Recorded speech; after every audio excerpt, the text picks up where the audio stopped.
Finally ബിബി ഹൗസിൽ നിന്ന് Jishin evict ആയിരിക്കുകയാണ്. ഇന്ന് കാലത്ത് തന്നെ ഞാനൊരു വീഡിയോ ചെയ്തിട്ടുണ്ടായിരുന്നു. ജിഷിനും അഭിലാഷുമാണ് ഇന്ന് എവിക്റ്റ് ആകുന്നതെന്ന്. അതുപോലെ തന്നെ സംഭവിച്ചിരിക്കുന്നു. ജിഷിന്റെ എവിക്ഷൻ ഒരു വെറൈറ്റി തന്നെയായിരുന്നു. ലാലേട്ടൻ ഓരോ കാർഡ് എടുത്തു പൊക്കി ഓരോരുത്തരായി സേവ് ആണെന്ന് പറഞ്ഞുകൊണ്ടിരിക്കുമ്പോൾ അവസാനമായി ഒരു കാർഡ് എടുത്തു. ആ കാർഡിൽ ഒരു പേരും കാണുന്നില്ല. ആ സമയം ലാലേട്ടൻ പറഞ്ഞു, ഇതിലെ പേര് മിസ്സിംഗ് ആണ്. അപ്പോൾ കാർഡ് മാറിയിട്ടുണ്ട്, ആരോ എന്റെ കാർഡ് എടുത്തു പോയിട്ടുണ്ട്, ആരായിരിക്കും അത് എന്ന് പറഞ്ഞുകൊണ്ടിരിക്കുമ്പോൾ അതാ നമ്മുടെ സ്പൈക്കുട്ടൻ വീടിനകത്തേക്ക് കയറി.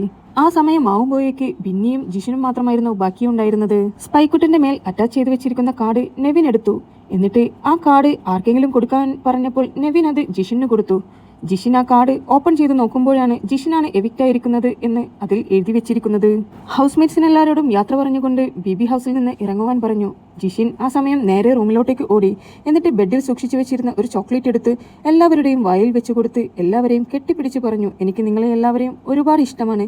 നിങ്ങളോട് ഞാൻ എന്തെങ്കിലും ചെയ്തിട്ടുണ്ടെങ്കിൽ നിങ്ങൾ എന്നോട് ക്ഷമിക്കണം എന്ന് പറഞ്ഞുകൊണ്ടായിരുന്നു ജിഷിൻ അവിടെ നിന്ന് പടിയിറങ്ങിയത്. ലാലേട്ടന്റെ മുന്നിൽ എത്തിയപ്പോഴും ജിഷിൻ ഒരുപാട് നേരം സംസാരിച്ചു. ജിഷിന്റെ അവിടെയുള്ള ജീവിതം ലാലേട്ടൻ കാണിച്ചു കൊടുത്തപ്പോൾ ജിഷിൻ വിങ്ങി പൊട്ടുന്നതായിരുന്നു പിന്നീട് നമുക്ക് കാണാൻ കഴിഞ്ഞത്.